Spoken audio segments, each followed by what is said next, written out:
On sent que le printemps arrive vraiment en ce moment parce que ces derniers temps il fait quand même plus beau, plus chaud, ou en tout cas il fait chaud plutôt dans la journée parce que la nuit il fait quand même assez frais toujours, mais le temps se réchauffe et puis le jardin reprend vie vraiment très vite. Là on est dans le champ autour de nous et ça a été tondu je crois il y a 2 semaines. Mais à peine, à peine, une semaine, à peine 2 semaines et déjà il y a énormément de plantes qui repoussent, on sent que toutes les plantes cherchent à se reproduire là. Donc ça pullule un peu partout, il y a aussi beaucoup plus d'insectes. Même on a vu de nouveaux animaux aussi, donc on a vu des chevreuils passer juste à côté de la maison, il y avait des lièvres aussi. Du coup, ça nous donne l'occasion quand même de commencer à voir vraiment des premiers résultats du travail qu'on a pu faire au potager ou dans le jardin en général. Parce que là, ça y est, des choses qu'on a semées il y a 2 ou 3 mois commencent à être assez grandes et se développent super vite. Là, on a été un peu absent ce week-end et rien qu'en l'espace de 3 jours, il y a des plantes qui ont doublé de volume. Ouais. Et c'était vraiment c'était impressionnant, mais du coup on a pu les mettre en terre et c'est chouette, on a plus de travail, il y a beaucoup plus de choses qui changent dans le jardin et du coup c'est gratifiant, on remarque ce qui se passe bien, on apprend plus vite aussi et on a la chance de plus pratiquer et c'est quelque chose qu'on adore faire au fur et à mesure. Donc voilà. Puis même globalement en fait le potager on le sent de plus en plus sauvage, de plus en plus vivant et ça fait plaisir à voir. Ouais, c'est fou à quel point en fait c'est un peu chaotique. Je sais pas pourquoi, moi j'avais l'image du potager de nos grands-parents qui était en ligne, bien rangé, sans aucune herbe. Et vu qu'on essaie d'avoir une approche un peu plus permaculturelle, il y a un peu un petit chaos qui se crée. Et je pense que c'est contre-productif de lutter contre ça parce que ça ramène de la vie, ça ramène des insectes, ça ramène des pollinisateurs. Mais c'est super beau à voir parce que c'est vivant, c'est vraiment vivant et un peu sauvage. C'est trop bien. Donc comme on vient de vous le dire, là pendant 3 jours on n'était pas là. En l'occurrence, on est allé voir des amis, de la famille. Certains week-ends, on essaie quand même de bouger et d'aller voir d'autres gens parce que c'est vrai qu'on nous pose souvent de plus en plus cette question de est-ce que vous ressentez de la solitude à vivre du coup sur un terrain et à travailler sur ce terrain-là et à pas être par exemple dans une ville, en centre-ville. Et voilà, on voulait juste comment dire que c'est pas parce qu'on vit sur un terrain et à la campagne, dans un endroit assez isolé, que pour autant on voit personne. En fait, pour l'instant, on voit que c'est quand même assez simple de voir des gens, de prendre des TER, de prendre la voiture en covoiturage aussi pour justement retrouver d'autres personnes et on se prive pas de le faire. Et c'est totalement compatible avec le mode de vie qu'on a. Tu as comparé là le fait qu'on vive en ville. Et moi je suis totalement d'accord, mais je me dis en fait c'est que quand on vivait en ville, on voyait beaucoup plus de personnes, mais j'ai pas l'impression qu'on avait plus de relations vraiment, tu vois. Ouais, je pense que moi j'avais un peu ce truc parfois de...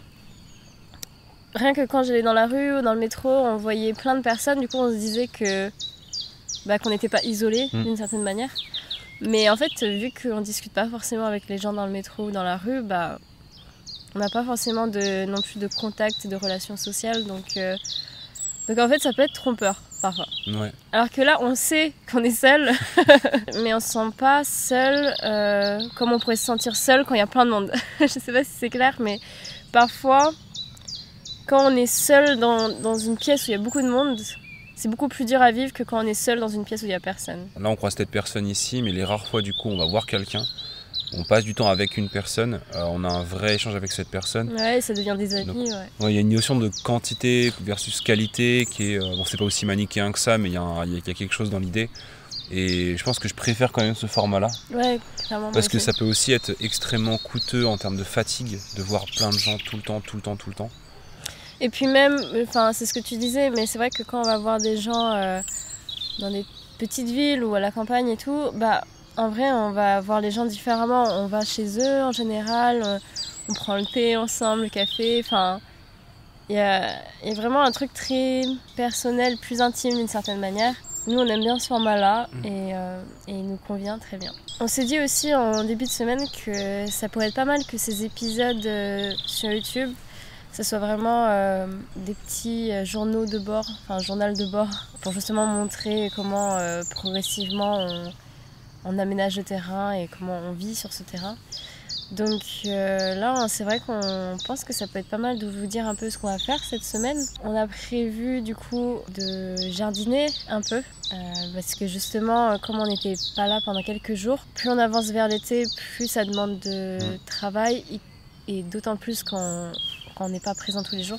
On va aussi travailler dans le champ, parce que on veut que cette forêt à jardin avance et donc là, comme la semaine dernière, on continue à faire les parcelles qui vont accueillir les arbres et les arbustes. Globalement, on se concentre vachement dehors parce que c'est là qu'il y a le plus de travail en ce moment. C'est là que c'est le plus agréable à être aussi. Aussi, ouais, on a envie de sortir, quoi. Ouais, et puis même... Alors je sais pas si c'est propre à toutes les maisons, mais celle qu'on a, du coup, comme elle est assez bien isolée et qu'elle a peu de fenêtres en vrai, en été c'est vite sombre, il fait vite froid, alors qu'il fait chaud et beau à l'extérieur. Donc on voit vraiment moins l'intérêt d'être dans la maison. Il y a d'autant plus l'intérêt d'être dehors puisqu'il y a du travail à faire et que puis c'est trop beau. C'est tellement agréable de travailler dehors, ouais, c'est ça, c'est le moindre rayon de lumière ou choses comme ça, on profite vraiment et donc c'est sûrement ce qu'on va passer la majeure partie de la semaine à faire. Clairement.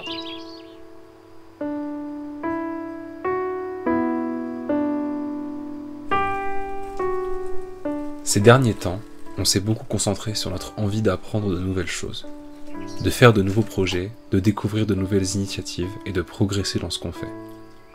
Tout ça peut être regroupé sous une notion que vous connaissez sûrement, le fait de sortir de sa zone de confort.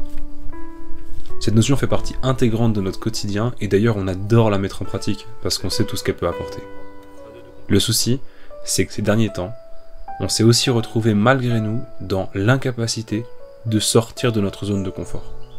Soit parce qu'on était fatigué, soit parce qu'on avait juste plus d'idées. En fait, on réalise que toujours se renouveler, c'est super coûteux. Un autre thème qui est devenu récurrent dans notre quotidien ces derniers temps, c'est la solitude. D'ailleurs, ces deux thèmes sont liés, parce qu'on nous apprend que c'est en prenant exemple sur les autres qu'on peut progresser. Par conséquent, la solitude devient un mal qu'il faut guérir, un problème qu'il faut résoudre. Mais on découvre que c'est pas forcément le cas. Pour nous, la solitude intervient surtout quand notre dialogue intérieur est rompu. Tout ce que l'on voyait comme beau et captivant est maintenant fade et ennuyeux.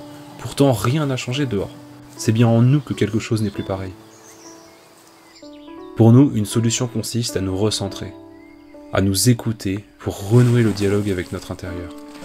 On s'est rendu compte qu'en faisant ça, on appréhende le monde différemment.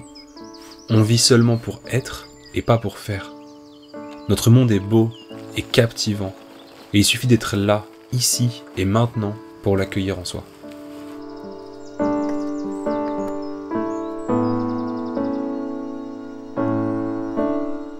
On a toutes et tous un rapport différent à la solitude. Le manque de contact peut être ressenti plus intensément chez des personnes plutôt extraverties, alors que les personnes plutôt introverties, elles, vont plus facilement apprécier le silence de la vie rurale. Mais de toute manière, quels que soient nos traits de caractère, il est indéniable que chaque être humain a besoin de collectif, de partager, de discuter, de rire, d'être entouré. Pour nous, la frugalité s'applique aussi aux relations que l'on noue sur le chemin. Elle invite à réfléchir aux relations qui nous nourrissent et à les privilégier. En bref, se sentir seul ne dépend pas tant du lieu où on vit, mais plutôt de notre approche de la vie. Et honnêtement, en ce qui nous concerne, on ressent moins de solitude que depuis qu'on est à la campagne.